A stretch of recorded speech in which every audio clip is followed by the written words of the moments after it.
Hello everyone, welcome all on my YouTube channel. और आज हम बात करेंगे 50 most important question of environmental studies that are very most important for the examination point of view. तो guys देखते हैं, question number 1 से start करते हैं। The petro plants belong to family. Petro plant मतलब जिनसे पेट्रोल बनाया जाता है इन फ्यूचर में। आपने एक प्लांट का नाम सुना होगा, बहुत ही फेमस, जेट्रोपा। ठीक है। या जो लेटेक्स बेरिंग प्लांट होते हैं, कुछ ऐसी फैमिली होती है उनके प्लांट में लेटेक्स बहुत होता है। उस लेटेक्स मतलब एक ऑर्गेनिक कंपाउंड, उस ऑर्गेनिक कंपाउंड को by processing we can convert it to the petrol. और उस पर आज जो हमारी एक जो बर्ड एनर्जी क्राइसिस हो रहा है उसे देखते हुए इस तरीके के प्लांट से डीजल बनाना या पेट्रोल बनाना एक बहुत ही फिजिबल वे है। और फ्यूचर में हमें इस तरीके की एनर्जी पर डिपेंड होना पड़ेगा। तो कहने का मतलब है, इन प्लांट साइंस या बॉटनी या एनवायरमेंटल स्टडीज़ से रिलेटेड जो क्वेश्चन बनता है कि पेट्रो प्लांट जो होते हैं वो किस फैमिली को बिलोंग करते हैं। वैसे तो ये क्वेश्चन प्योर टेक्सोनॉमी का है, बॉटनी का, बट पेट्रो प्लांट और की बात आए तो ये एनवायरमेंटल साइंस या एनवायरमेंटल स्टडीज़ का बहुत इंपॉर्टेंट क्वेश्चन बनता है। ठीक है। तो पेट्रो प्लांट जो आजकल है सबसे इंपॉर्टेंट फैमिली का आपने नाम देखा होगा, यूफॉर्बिएसी, बट यहाँ पे एस्क्लेपिडेसी एंड एपोसाइनेसी भी ऑप्शन है। तो एपोसाइनेसी आपने देखा होगा, एस्क्लेपिडेसी, इनमें भी कुछ प्लांट ऐसे आते हैं जो आजकल बायोडीजल या पेट्रोल बनाने में यूज़ की जाते हैं। और यूफॉर्बिएसी तो बहुत फेमस है, रबर वाली जो फैमिली होती है रबर की, उसे कहते हैं। ठीक है। इस तरीके जो करेक्ट आंसर जाता है वो ऑप्शन डी। ठीक है। मतलब एपोसाइनेसी, एस्क्लेपिडेसी और यूफॉर्बिएसी के मेंबर जो होते हैं वो आपके पेट्रोल बनाने में यूज होते हैं। ठीक है गाइस। क्वेश्चन नंबर 2 देखते हैं। The source of non alcoholic drink is. ठीक है। अल्कोहलिक और नॉन अल्कोहलिक दो टाइप के ड्रिंक्स होते हैं। अल्कोहलिक जैसे हम बात करते हैं रम, बिस्की वगैरह, ये सब अल्कोहलिक रम में आता है। ठीक है।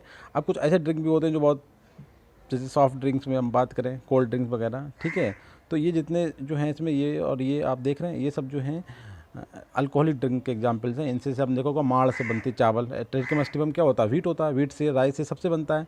तो जो इसमें प्लांट है बेटीवरा जेंडोइस, ये एक ऐसा प्लांट है जो नॉन अल्कोहलिक ड्रग्स प्रोड्यूस करता है। ठीक है। इसके मतलब फर्मेंटेशन से जो ड्रग्स बनती है, जो सोर्स ऑफ ड्रिंक बनती है, वो नॉन अल्कोहलिक होती है। तो ये आप ध्यान रखें। ठीक है, ग्रेन के अलावा। अब इसके बाद आता है अल्गारोबा। एक बहुत इंपॉर्टेंट क्वेश्चन है, सिंपल सा एक नाम है ये कॉमन। अल्गारोबा इज़ सेरेटोनिया, प्रोसोपिस, एराकिस या नन ऑफ द अबव। ठीक है। तो इसमें आता है प्रोसपिस सिनेरिया का नाम आपने सुना होगा, बहुत ही कॉमन नाम है। उसी का ये जो है एक अल्टरनेटिव वर्नाकुलर नेम है अल्गारोबा। ठीक है। तो करेक्ट आंसर है प्रोपिस सिनेरिया। आपने सुना होगा, प्लांट होता है जो राजस्थान वगैरह में बहुत ज़्यादा पाया जाता है। तो करेक्ट आंसर है प्रोसोपिस। ठीक है, एल्गोरोबा। इसके बाद नेक्स्ट क्वेश्चन देखते हैं। Question 4, the most active nitrogen fixing member of the cyanobacteria in rice field. देखिए, मोस्टली नाइट्रोजन फिक्सिंग बैक्टीरिया जिन्हें बोलते हैं वो साइनोबैक्टीरिया सभी नाइट्रोजन फिक्स करते हैं। मगर यहाँ पे कंडीशन है कि राइस फील्ड के पॉइंट ऑफ व्यू से अगर हम बात करें तब कौन सा इंपॉर्टेंट हो जाता है। तो नास्टाक का आपने सुना होगा, बहुत ज़्यादा कॉमन नेम है। एनावीना भी सुना होगा। मगर जो यहाँ पे करेक्ट आंसर है वो एलोसाइरा है। ठीक है। ये राइस फील्ड के लिए स्पेसिफिकली बहुत ज़्यादा नाइट्रोजन फिक्सिंग करने वाला बैक्टीरिया है। ठीक है। Sewage water can be purified by recycling with the action of. ठीक है। सीवेज वाटर को प्योरीफाई किया जाता है, आपने देखा बहुत कॉमन है ये। ठीक है। वाटर इंजीनियरिंग का या वाटर से जो डेवलपमेंट चल रहा है उस प्रोग्राम में। ठीक है। कि सीवेज को किस तरीके से हम प्योरीफाइड करते हैं, एक्वाटिक प्लांट की मदद से। पेनिसिलिन, पेनिसिलिन तो देखो, पेनिसिलिन तो पेनिसिलियम फंजाई, उससे मिलने वाला एक एंटीबायोटिक है। माइक्रो ऑर्गेनिज्म, ये एक जनरलाइजेशन टर्म है कि माइक्रो ऑर्गेनिज्म, कौन से माइक्रो ऑर्गेनिज्म पता नहीं। फिश एक स्पेसिफिक है, एक्वाटिक प्लांट एक स्पेसिफिक है कि एक्वाटिक प्लांट, नाट की प्लांट। ठीक है। माइक्रो ऑर्गेनिज्म तुमने जनरलाइज कर दिया।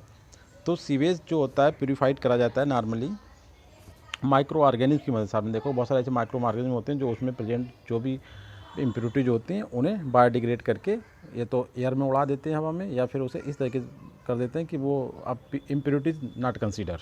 ठीक है। तो माइक्रो ऑर्गेनिज्म की मदद से ऐसा किया जाता है। अच्छा, which is not A nitrogen fixing bacteria. Very important question कि इसमें नाइट्रोजन फिक्सिंग कौन सा नहीं है। एस्टोबैक्टर, क्लॉस्ट्रिडियम आपने देखा, एजोबैक्टर, नाइट्रोसोमोनास, ये सब आप नाइट्रोजन साइकिल पढ़ेंगे, सबके नाम आते हैं उसमें, मगर क्लॉस्ट्रिडियम का कभी नाम नहीं आता है इसमें। ठीक है। तो क्वेश्चन आंसर जो आपका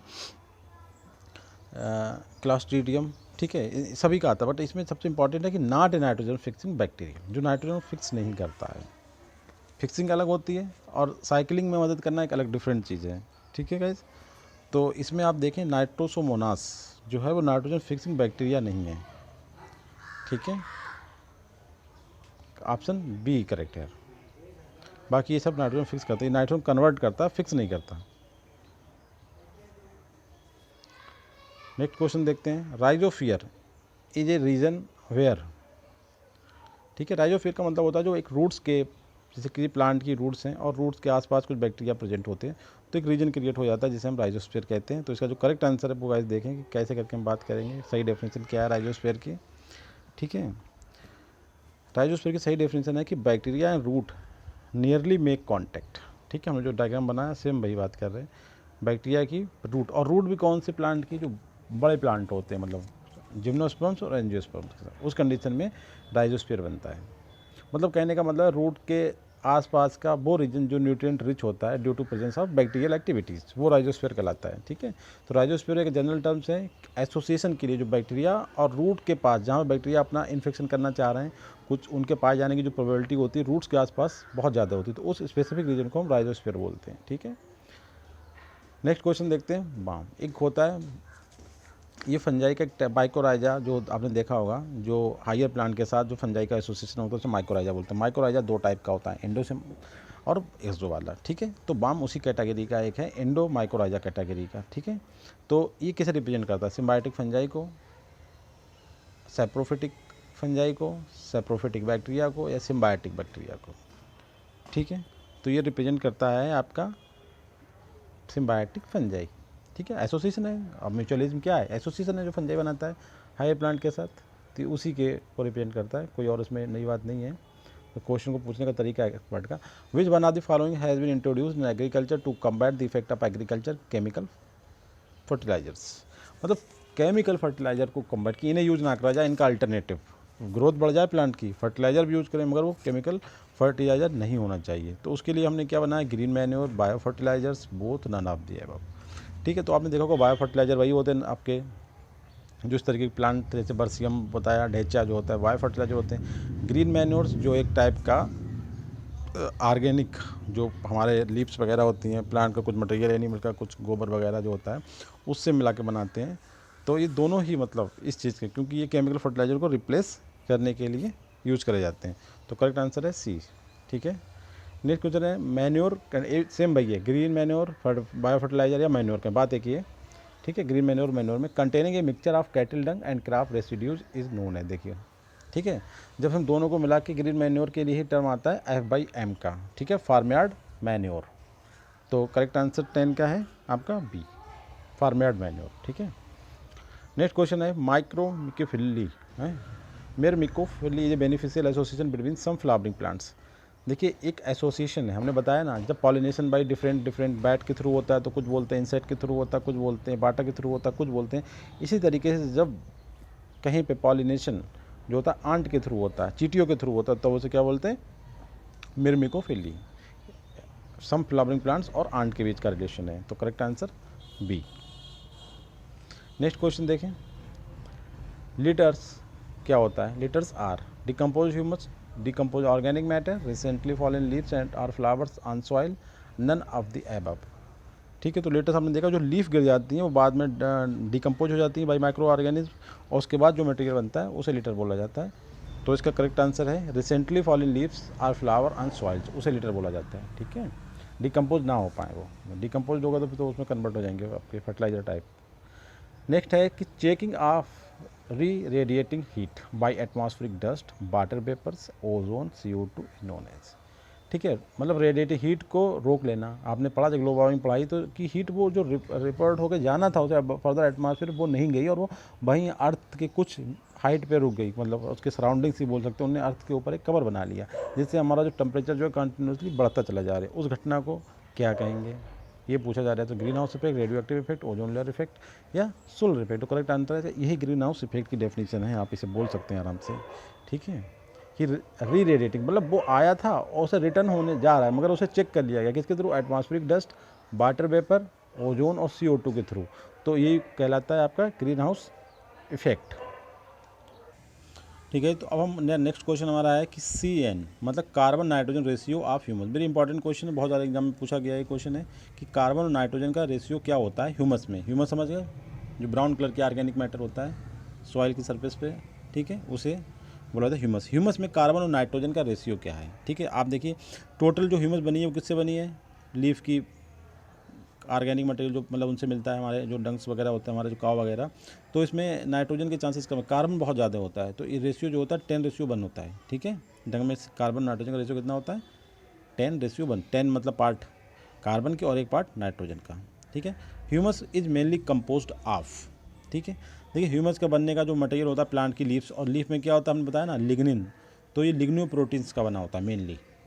नेक्स्ट क्वेश्चन देखिए बहुत इंपॉर्टेंट है, ephemerals. Ephemerals is a short lived plant which are classified into, देखिए हमने प्लांट को बताया था कि सबसे हर्ब्स होते हैं, श्रब्स होते हैं, ट्रीज होते हैं, ठीक है। और एक ये इनका एनुअल प्लांट, बाइनियल प्लांट, और उस तरीके से हमने दो क्लासिफिकेशन बता दिए कि एनुअल होते हैं, बाइनियल होते हैं, पेरिनियल्स होते हैं। मगर एक एनुअल से भी नीचे वाले होते हैं जो कहने का मतलब ये है कि 6 मंथ में अपनी पूरी लाइफ साइकिल कंप्लीट कर लें कि सीड से प्लांट बना और उन 6 मंथ में वो फ्लावर देता है, फ्लावर से उसके बाद वहाँ पे फ्रूट्स आ जाते हैं, ठीक है। ऐसे प्लांट को हम एपीमेरल्स बोलते हैं। अब बात आती है कि एपीमेरल्स किस कैटेगरी के होते हैं, हाइड्रोफाइट होते हैं, एपीफाइट्स होते हैं, या जीरोफाइट्स होते हैं, या मीजोफाइट्स होते हैं, ठीक है। तो ये गाय जो है वो जीरोफाइट होते हैं। नेक्स्ट क्वेश्चन देखते हैं, ड्रॉट स्केपिंग प्लांट्स, जो ड्रॉट मतलब जो सूखा पड़ जाता है उसे छोड़ के भाग जाते हैं, या कहीं सूखा हो जाता है तो वहाँ से मूव कर जाते हैं या गायब हो जाते हैं, मतलब उनकी डेथ भी हो सकती है। इस कैटेगरी के प्लांट वो नॉर्मली क्या हैं, एपीमेरल्स हैं, कैक्टाई एंड सेकुलेंट हैं, थॉर्नी जीरोफाइट्स हैं, या फिर लीफलेस जीरोफाइट्स हैं, ठीक है। तो ये जो है एपीमेरल्स होते हैं, ये ध्यान रखना है, ड्रॉट स्केपिंग प्लांट एपीमेरल्स कहलाते हैं। नेक्स्ट क्वेश्चन है, gravitational moisture is responsible for, जो सॉइल पार्टिकल के बीच में एक मॉइस्चर होती है ना कि वाटर, जो आपने सुना होगा gravitational water, colloidal water, capillary water, तो उसी तरीके से क्वेश्चन आता है ग्रेविटेशनल मॉइस्चर, जो ग्रेविटेशनल वाटर कह सकते हैं इसे, वो किस चीज़ के रिस्पॉन्सिबल है, उससे मॉइस्चर कंटेंट सॉइल के मेंटेन करता है। होलार्ड एक स्पेसिफिक टर्म्स है जो सॉइल और वाटर के रिलेशन के लिए दिया जाता है। मेंटेनेंस ऑफ ग्राउंड वाटर, ठीक है, ग्राउंड वाटर को मेंटेनेंस करने के लिए दिया जाता है, या capillary moisture of the soil, ठीक है। तो ये क्या है, ग्रेविटेशनल मॉइस्चर जो होता है वो आपका मेंटेनेंस ऑफ ग्राउंड वाटर को मेंटेन करने, जो ग्राउंड वाटर टेबल होता है उसे मेंटेन करने में इसका रोल होता है। ग्रेविटेशनल एरिया में रुका रहता है पानी, ठीक है, ग्रेविटेशनल जो मॉइस्चर होती है।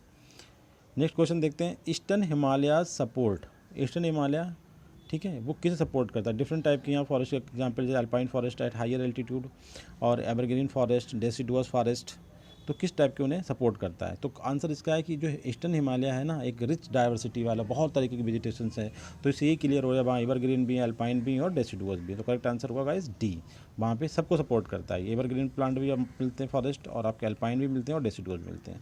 नेक्स्ट क्वेश्चन देखते हैं, when huge amount of sewage is dumped in river, जैसे हम होता है ना बहुत बड़ी एक अमाउंट जो है गंदगी का किसी वाटर बॉडी में डालें, वाटर बॉडी ने मेंशन कर दिया चलता हुआ पानी, स्टैग्नेंट वाटर नहीं है, रिवर है, तो उस रिवर का जो बीओडी है मतलब बायोलॉजिकल ऑक्सीजन डिमांड वो बढ़ जाएगी, घट जाएगी, थोड़ी सी बढ़ेगी, या कुछ चेंजिंग नहीं आएगी। आपको ये बताना है, आप समझ सकते हैं कि ऑर्गेनिक मैटर हम डालते हैं तो वो वहाँ पे क्या होता है, जो उसकी ऑक्सीजन उसे हम प्यूरीफाई करते हैं ना, जो बीओडी की डेफिनेशन बताइए, तो उसमें बहुत ज़्यादा ऑक्सीजन कंटेंट, उसे ऑक्सीडाइज करने का मतलब क्या, उसे न्यूट्रलाइज करने में यूज हो जाता है, तो बीओडी जाहिर सी बात है उसका बढ़ जाएगा, ठीक है। इसमें बहुत सिंपल सी है कि उस कंटेंट को ऑक्सीडाइज करना, ऑक्सीडाइज करने का मतलब उसे डिकम्पोज करके ख़त्म करने, प्यूरीफाई करने के लिए हमें ज़्यादा ऑक्सीजन की ज़रूरत पड़ेगी, इससे जो बीओडी है मतलब बायोलॉजिकल ऑक्सीजन डिमांड वो बढ़ जाएगी, ठीक है। तो करेक्ट आंसर इसका है इंक्रीज, ठीक है, डी। नेक्स्ट क्वेश्चन है कि जो इंडिया का सबसे वेटेस्ट रीजन जो है, सबसे गीला रीजन कौन सा है, तो इससे आंसर मिलेगा, आप स्टेट देखिए, आसाम, मेघालय, उत्तर प्रदेश, राजस्थान। तो सबसे ज़्यादा बारिश कहाँ होती है, मेघालय में, मतलब मेघालय, मेघों का घर, और वहीं होता है तिरापूंजी, आपने देखा होगा, नाम सुना होगा मेघालय में, तो सबसे ज़्यादा बारिश वहीं होती है, सबसे वेटेस्ट रीजन भी आपका मेघालय, ठीक है। नेक्स्ट क्वेश्चन है, great Indian desert is found in the region of, great Indian desert, इस क्वेश्चन में डार्क नहीं कर पाया हूँ। Great Indian desert is found in the region of Gangetic plain, Indus plain, Deccan plateau, Himalayan region. देखिए Gangetic Himalayan में तो नहीं पाएगा डेजर्ट, इंडियन डेजर्ट, ठीक है। आपका डेक्कन प्लेटू इसमें भी काफ़ी है मगर इतना नहीं है, गंगेटिक प्लेन में तो कभी नहीं हो सकता। आप बचा इंडस और हमारे पास डेक्कन प्लेटू से हमें आंसर निकालना है, तो इसका जो करेक्ट आंसर है सबसे ज़्यादा जो इंडियन डेजर्ट है वो इंडस प्लेन, इंडस वाला जो आपका रीजन है ना, आपने देखा होगा द्रास का जो रीजन है, और ये कहाँ पड़ता है, जम्मू कश्मीर वाले रीजन में। यहाँ से कौन सी नदी, इंडस, जिसे हम सिंधु नदी बोलते हैं, तो इस तरीके से ये रीजन वही है। बर्फ़ गिरता मतलब बारिश नहीं होती है, ठीक है। द्रास सेक्टर सुना होगा, काफ़ी ज़्यादा न्यूज़ में रहता है ये, ठीक है। तो करेक्ट आंसर जो है आपका बी है। नेक्स्ट क्वेश्चन है, ऑक्जेलोफाइट्स प्रेफर, ऑक्जेलोफाइट एक प्लांट कैटेगरी हो, जैसे हाइड्रोफाइट, जीरोफाइट होते हैं, हीलियोफाइट, सिसियोफाइट, इस तरीके से ऑक्जेलोफाइट भी एक कैटेगरी होती है प्लांट्स की, ठीक है। तो वो कौन से तरीके की सॉइल में रहना पसंद करते हैं, आप ये देखिए, न्यूट्रल सॉइल में रहना पसंद करते हैं, एसिडिक सॉइल में, ऊजर लैंड में, या अल्कलाइन सॉइल में। तो ये ऑक्जेलोफाइट जो होते हैं वो प्रेफर करते हैं आपका बी, एसिडिक सॉइल में रहना पसंद करते हैं, ठीक है। नेक्स्ट क्वेश्चन है, edaphology, edaphology is the related to the study of, किसकी स्टडी कहलाती है इडाफोलॉजी, ठीक है। तो ये कहलाती है आपकी मिनरल्स एंड सॉइल्स की स्टडी को इडाफोलॉजी में। दो बातें हैं, देखिए, मृदा, और मृदा में प्रेजेंट सॉइल, ठीक है, उनकी स्टडी कहलाती है। नेक्स्ट क्वेश्चन है ह्यूमिफिकेशन, ह्यूमी में आज गायब है, थोड़ा देखना। Humification and mineralization occur during weathering process, pedogenesis, decomposition of mineral particles, all of the above. ये दोनों प्रोसेस कब होती हैं? पहले ह्यूमिफिकेशन हो फिर मिनरलाइजेशन हो जाए, तो वेदरिंग प्रोसेस में होती है, ये जब सॉइल का फॉर्मेशन होता है जिसे पीडोजेनेसिस बोलते हैं तब होता है, या डिकम्पोजिशन ऑफ मिनरल पार्टिकल का जब डिकम्पोजिशन होता है तब होती है। तो आपको बताना है कि ड्यूरिंग दैट पीरियड ये दोनों प्रोसेस एक साथ होती हैं, ठीक है। तो करेक्ट आंसर है सॉइल के टाइम होती है, सॉइल का जब फॉर्मेशन होता है जब पीडोजेनेसिस बोलते हैं तभी दोनों साथ साथ होती हैं। वेदरिंग प्रोसेस में आपका केवल मिनरलाइजेशन होता है, ठीक है। इसी तरीके से ह्यूमिफिकेशन केवल डिकम्पोजिशन के टाइम होता है, ठीक है। और दोनों जो होती हैं वो सॉइल के फॉर्मेशन से पीडोजेनेसिस बोलते हैं। नेक्स्ट क्वेश्चन देखिए, इन इंडिया मेटामॉर्फिक रॉक्स कहाँ पाई जाती हैं? मेटामॉर्फिक रॉक बहुत इंपॉर्टेंट होती है, ठीक है। तो ये कहाँ पाई जाती है? MP, UP, Uttarakhand and Punjab. तो ये देखिए यूके में कहाँ मेटामॉर्फिक रॉक्स, वो तो वहाँ तो बर्फीला होता है। ये थोड़ा ड्राइनेस की बात करते हैं मेटामॉर्फिक रॉक्स की। उत्तर प्रदेश में तो बहुत कम टाइप की रॉक्स हैं, तो सबसे जो करेक्ट आंसर आता है इसका वो एमपी में पाई जाती है, ठीक है। इस क्वेश्चन का वैसे ही तो और जगह भी पाई जाती है, मगर इनमें जो ऑप्शन है वो मोस्ट अप्रोप्रिएट आपका मध्य प्रदेश में पाई जाती है मेटामॉर्फिक रॉक्स। अच्छा, फॉसिल्स किस में पाए जाते हैं? नेक्स्ट क्वेश्चन है, फॉसिल्स आर फाउंड इन। तो फॉसिल जो पाए जाते हैं आपने बहुत अच्छे सुना होगा, सेडिमेंट्री रॉक में सबसे ज़्यादा होते हैं, बट यहाँ बी और सी का भी आंसर है, ठीक है। तो इसका करेक्ट आंसर जो है वो गाइस वो डी होगा, क्योंकि सेडिमेंट्री में तो होती है, कुछ हद तक मेटामॉर्फिक में पाई जाती है, ठीक है। अगर सबसे ज़्यादा बात है मोस्ट पाई यूजुअल बर्ड यूज करा जाएगा, यूजली कहाँ पाई, तब आपका आंसर सेडिमेंट्री रॉक्स होता है। बट ये सिंपल पूछ रहा है और ऑप्शन भी हमारे पास बोथ का है, तो करेक्ट आंसर है डी, ठीक है। नेक्स्ट क्वेश्चन है, grass land develop usually. Grass land घास के जो मैदान होते हैं किस मतलब टाइप की मतलब क्लाइमेट में ग्रो करते हैं? Semi arid and arid zones में, ट्रॉपिकल रेन फॉरेस्ट में, areas at higher altitude and none of the above, ठीक है। ग्रास लैंड का जो क्वेश्चन आता है एक टाइप का अपना ये बायोम होता है, मतलब इकोसिस्टम की कैटेगरी होती है, तो ये सबसे ज़्यादा मिलते हैं semi arid and arid zone में ग्रास लैंड मिलते हैं, ठीक है।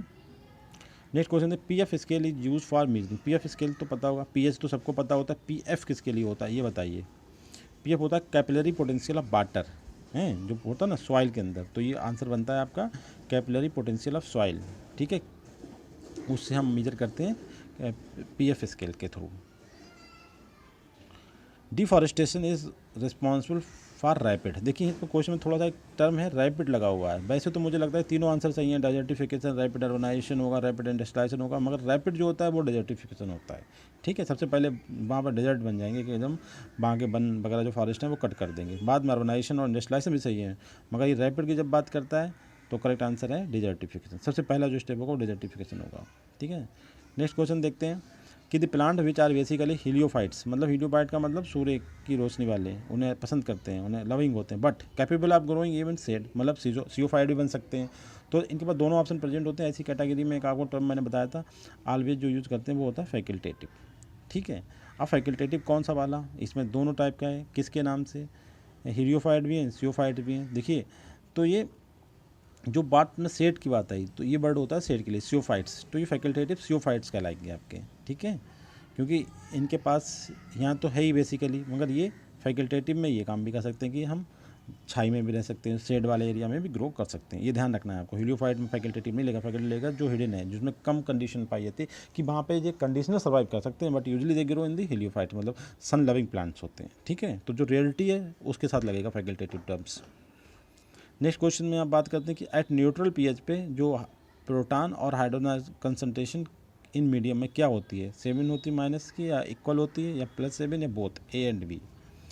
तो इसका करेक्ट आंसर है बोथ ए एंड बी। देखिए इक्वल का मतलब इक्वल दोनों न्यूट्रल कर दिया, प्लस माइनस बराबर हो गए, ठीक है। दूसरा जो कहा जाता है कि न्यूट्रल पर जो 7 होती है, तो इस तरीके से करेक्ट आंसर क्या है आपका? डी, ये ए नहीं होगा, ठीक है। इक्वल भी कहते हैं इसे, दोनों कंसंट्रेशन बराबर होगी और इसे रिप्रेजेंट करता है -7, इधर 0 और उधर ऊपर बढ़ते रहेंगे प्लस के साथ, ठीक है। फर्न्स एंड ब्रायोफाइट, जी पूरा टॉपिक हम पढ़ा चुके हैं, हमारा वीडियो देख लीजिए, हेलियोफाइट सिसोफाइट का कॉन्सेप्ट में सब प्लांट का मैंने क्लासिफिकेशन किया है, ठीक है। तो फर्न्स और ब्रायोफाइट आपने देखा, ब्रायोफाइट हमेशा थोड़ा शेडिंग एरिया में ग्रो करते हैं, ठीक है, और फर्न जो है टेडोफाइट्स होते हैं।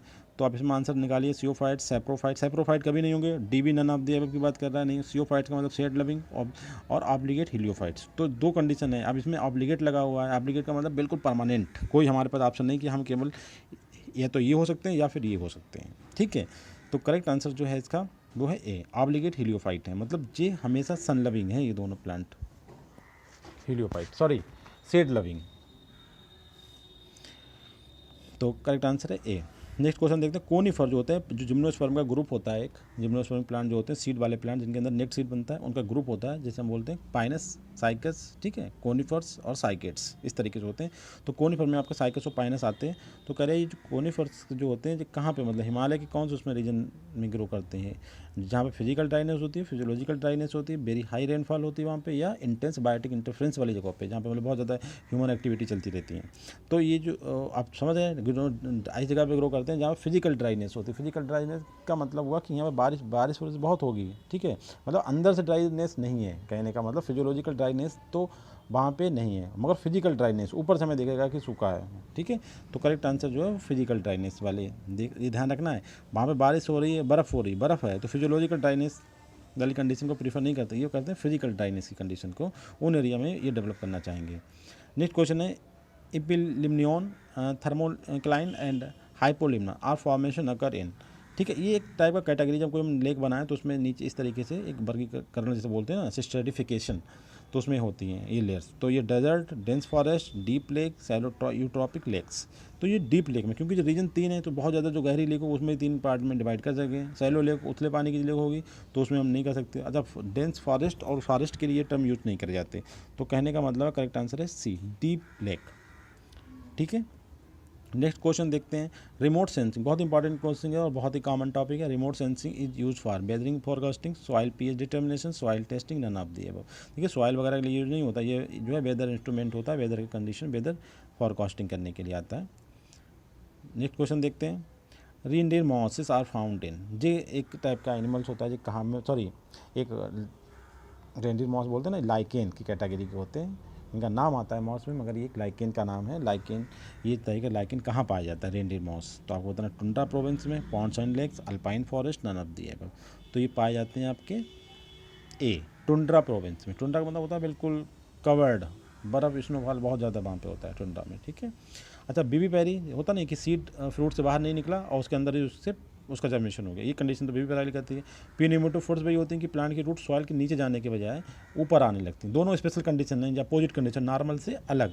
बीबी पेरी की सीड फ्रूट बनता है, फ्रूट को हम खा लेते हैं, फ्रूट से सीड निकाल के फिर हम उसे सॉइल में डिप करते हैं, फिर उससे फ्रूट प्लांट निकलता है। यहाँ पे क्या कह रहा है कि प्लांट जो है, प्लांट में फ्रूट लगा है और फ्रूट के अंदर सीड है, उस पे लगे फ्रूट के अंदर से प्लांट का फॉर्मेशन होना शुरू हो गया, ये कंडीशन कहलाती है बीबी पेरी। पी निमेटोफोर्स का मतलब होता है कि नॉर्मली रूट जो होती है कैसी होती है, पॉजिटिव जियोट्रॉपिक होती है, मतलब जियो का मतलब सॉइल के अंदर की तरफ मूव करती है, मगर इनके निमेटोफोर्स भी रूट्स होती हैं, बट ये पॉजिटिव नहीं, निगेटिव जियोट्रॉपिक होती है, मतलब धरती के अपोजिट काम करती हैं। ग्रेविटेशनल फोर्स नीचे की तरफ जाता है और ये ऊपर की तरफ मूव करती हैं, ठीक है। तो ये सीन इन किन जगह पर देखी जाती है, किन जगह फॉरेस्ट में, alpine forest, arctic forest, mangrove forest, tropic forest. ये करेक्टर तो आपने सुना होगा, मैनग्रोव में निमेटोफोर्स बहुत कॉमन करेक्टर्स है, ठीक है, 9th-10th लेवल का क्वेश्चन है। तो इसमें दूसरी कंडीशन भी इसी के साथ है, ठीक है। मैनग्रोव फॉरेस्ट में दोनों इवेंट्स होती हैं, बीबी पेरी भी होती है और निमेटोफोर्स भी फॉर्मेशन होता है।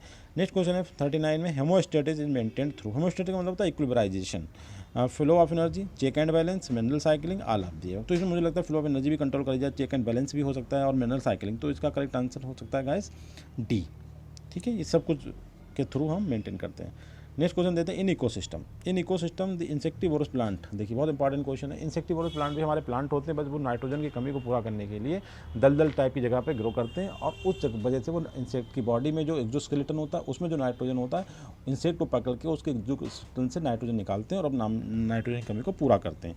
तो इनका इकोसिस्टम में जो पोजीशन की हम बात करते हैं तो किस कैटेगरी में आएंगे, आप इससे आइडिया लगा लीजिए हम कहाँ की बात कर रहे हैं कि ये प्लांट को पकड़ते हैं और प्लांट की इंसेक्ट को पकड़ते हैं और इंसेक्ट से अपन लेते हैं। तो इंसेक्ट क्या हुआ इनके लिए, इंसेक्ट कहाँ से लाया, नाइट्रोजन, प्लांट खा के, और प्लांट ने फिर इन्हें खा लिया, तो ये इनकी पोजीशन क्या हुई, नाइट्रोजन की डिमांड को पूरा कर रही है अपनी, तो ये प्राइमरी प्रोड्यूसर्स में आएंगे, ठीक है। प्लांट हैं तो प्लांट ही नाइट्रोजन डिमांड पूरा कर रहा है, भोजन नहीं ले रहे, नाइट्रोजन की डिमांड। तो ये नॉर्मल प्लांट है, नॉर्मल प्लांट कैसे होते हैं, प्रोड्यूसर्स होते हैं, कौन से प्रोड्यूसर, एक ही प्रोड्यूसर है, प्राइमरी प्रोड्यूसर। तो करेक्ट आंसर आपका सी, ठीक है। कोई फर्क नहीं है, ये खाली कन्फ्यूज करने के लिए प्लांट्स के बजाय ने इंसेक्टिवोरस प्लांट कर दिया, जो कंडीशन प्लांट की है भाई इंसेक्टिवोरस प्लांट की, क्योंकि they are capable to prepare the food material.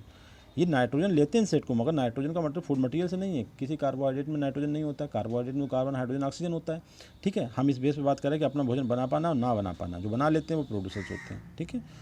Next question है, round worms in the intestine of human beings is belonging to, ये भी स्पेशल क्वेश्चन है कि हमारी बॉडी के अंदर जो राउंड वार्म रहता है, ठीक है, वो किस कैटेगरी का मतलब किस टॉपिक लेवल का मेंबर होगा, फर्स्ट का, सेकंड का, थर्ड का एंड फोर्थ का। ठीक है, अब इसमें भी वही है कि ह्यूमन बीइंग किस टॉपिक, हमारी खुद की पोजीशन डिसाइड नहीं है, कभी हम 2 पे भी आते हैं, कभी 3 पे आते हैं, तो जो हमारी बॉडी के अंदर रह रहा है उसकी पोजीशन क्या होगी। ठीक है, तो इसकी पोजीशन हमसे आगे होगी, टॉपिक लेवल 3 पे आएगा, ये ध्यान रखना है आपको। ठीक है, ये हम लेते हैं प्लांट से या एनिमल से, और ये हमारी बॉडी से लेता है, तो ये टॉपिक लेवल 3 का मेंबर हो गया, 3 लोग इसमें इन्वॉल्व हो गए। 42 आर्किड्स आर कॉमनली, आर्किड कहाँ पाए जाते हैं, humid tropical and temperate climate, dry deciduous forest, thorny xerophytic forest, none of the above. ठीक है, बहुत अच्छा क्वेश्चन, इससे पहले ने बताया, न केवल हार्टिकल्चर इंपॉर्टेंस के लिए हमने मतलब ग्रो करते हैं इंडिया में, एक्जोटिक हैं, बाहर से लाए गए हैं, मगर इन्वेजिव नहीं है, एक्जोटिक हैं आर्किड्स। ठीक है, और फूल मतलब हार्टिकल्चर। अब ये कहाँ पे ग्रो करते हैं मोस्टली, ये आपको बताना है, ये ह्यूमिड ट्रॉपिकल में, क्योंकि बहुत नाजुक हैं, ह्यूमिड ट्रॉपिकल या टेम्परेट फॉरेस्ट में ग्रो करते हैं। नेक्स्ट क्वेश्चन है, primary productivity is measured in the terms of, very important, देख लें सब लोग अच्छे से कि किन में, किलोग्राम पर मीटर स्क्वायर में, ग्राम पर मीटर स्क्वायर तो कोई प्रॉब्लम नहीं, जो ग्राम में ना हो जाए किलोग्राम में, और टन्स भी इन्हीं का होता है, तो ये सभी आंसर सही है इसके। आल ऑफ दी अबव, भाई ये सब वजन के हैं, किलोग्राम, जो किलोग्राम में मेजर करेंगे तो ग्राम में भी कर सकते हैं, और उन्हीं से आगे का जो मैटर होता है उनका, ठीक है, यूनिट वो टन्स में आ जाएगी, टन पर हेक्टेयर, हेक्टेयर का है तो टन में जाएंगे, ग्राम किलोग्राम मीटर के पॉइंट, अगर मीटर का एरिया है तो किलोग्राम हो ग्राम में मेजर कर सकते हैं। नेक्स्ट क्वेश्चन है, which is cause of air pollution, air pollution का काज क्या है इसमें देखिए, pesticide, non voice, chemical discharge from industries, smoke. अच्छा क्वेश्चन है, एग्जाम हाल में कन्फ्यूजन कर सकता है आंसर देने में। ठीक है, कि पेस्टिसाइड से कहाँ से एयर पोल्यूशन हो जाएगा, नॉइज़ से एयर पोल्यूशन हो सकता है, नॉइज़ पोल्यूशन अपने आप में खुद पोल्यूशन है, chemical discharge from industry, discharge का मतलब वाटर के साथ हो रहा है तो वाटर पोल्यूशन जाएगा, स्मोक हाँ जो धुआं है हवा। ठीक है, तो एयर पोल्यूशन की बात कर रहे हैं, तो करेक्ट आंसर होगा आपका डी। नेक्स्ट है, if BOD of river is high, अभी बताया था, जब बीओडी हाई है तो रिवर का मतलब क्या, वो वेरी पोल्यूटेड है, सिंपल सी बात है, बहुत ज़्यादा इसमें मटेरियल गंदा जो है पड़ा हुआ है, बहुत ज़्यादा वेस्टेज है इसके अंदर, बहुत ज़्यादा ऑर्गेनिक मैटर डिजॉल्व जो कि इम्प्योरिटीज़ हैं वो प्रेजेंट है, तो करेक्ट आंसर है इसका guys A, very much polluted. Next question है, इन्वायरमेंटल प्लानिंग एक ऑर्गेनाइजेशन है नेरी, आप ध्यान रखें नागपुर में है ये, ठीक है, या नासिक में है, ये आंसर ऐसा क्वेश्चन आता है, यहाँ पूछ रहा है कि इन्वायरमेंटल जो प्लानिंग जो ऑर्गेनाइजेशन है उसे क्या कहते हैं। ठीक है, वो नेरी कहलाता है, उसका नया नाम आएगा CPHERE, ध्यान सेंट्रल से, तो ध्यान रखना नागपुर में लोकेटेड है ये। नेक्स्ट क्वेश्चन देखते हैं, which part of the living cell is affected by SO2, SO2 एक पोल्यूटेंट है, तो सेल का कौन सा पार्ट से अफेक्टेड होता है, nucleus, cell membrane, cell wall, plasmodesmata. देखिए प्लाज्मोडेस्माटा तो सेल के बीच के कनेक्शन होते हैं, सेल वाल प्लांट सेल में होती है, स्पेशली आउटर पे, सेल मेम्ब्रेन अंदर होती है, न्यूक्लियस बिल्कुल अंदर होता है, तो SO2 तो गैस है जो अंदर जाएगी, पहले बाहर वाले चीज़ को अफेक्ट करने के बाद की बात कर रहे हैं, तो जाहिर सी बात है ये लिविंग सेल की बात कर रहे हैं, तो लिविंग सेल का मतलब एनिमल सेल की बात कर रहे हैं, क्योंकि सेल मेम्ब्रेन तो एनिमल सेल में, प्लाज्मा मेम्ब्रेन प्लांट में होती है, तो इस सेल मेम्ब्रेन को अफेक्ट करेगी, आप ध्यान रखें। ठीक है, SO2 सेल मेम्ब्रेन को अफेक्ट करेगी। नेक्स्ट देखें 48 क्वेश्चन, ऑल एक्सेप्ट विच काज पोल्यूशन, इसमें से एक ऐसा है जो पोल्यूशन नहीं काज करता है, कौन है, thermal power plant, automobiles, nuclear power plant, hydro power plant. ठीक है, थर्मल तो thermal pollution, nuclear power plant और हाइड्रो इलेक्ट्रिक प्लांट। ठीक है, 48 का डी, जो हाइड्रो इलेक्ट्रिक प्लांट होते हैं वो पानी से जो बिजली बनाते हैं उनसे कोई पोल्यूशन नहीं होता है। ठीक है, न्यूक्लियर पावर प्लांट से होता है, ऑटोमोबाइल से भी होता है, थर्मल पावर प्लांट से होता है।